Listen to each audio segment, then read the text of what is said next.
In today's video, I'm going to teach you how to enable inventory tracking on Shopify. 5 minutes.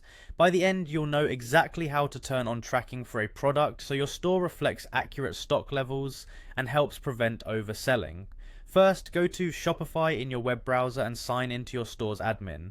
You'll need access that lets you manage products. Once you're in the admin dashboard, look to the left-hand menu and click Products. This is where all your items live, and it's the starting point for managing inventory at the product level. Next, select a product you want to track. If your item has variants like different sizes or colors, you will be able to control tracking for each variant individually.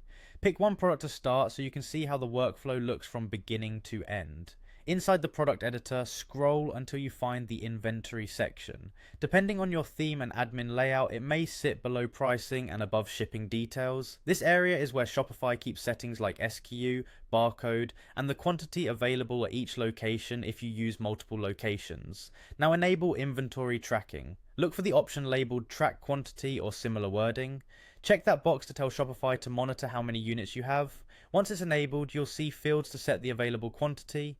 If you manage stock across locations, you'll see a quantity entry for each location. Make sure you update the correct one so your storefront reflects the right numbers. You can also decide whether to allow continue selling when out of stock. Turn this on only if you accept back orders, otherwise leave it off so the product shows as sold out when it hits 0.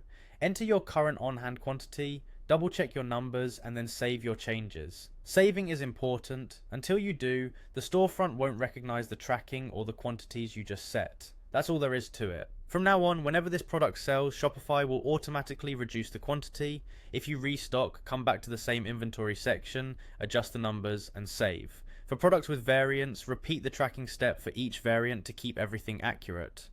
And if you have a lot of items to update, consider using Shopify's bulk editor to turn on tracking and set quantities faster. Quick recap, open your Shopify admin, go to Products, choose a product, locate the inventory section, enable tracking, set your quantities and save. With tracking on, your store can show low stock warnings, accurately mark items as sold out, and give you clearer reports for purchasing and fulfillment.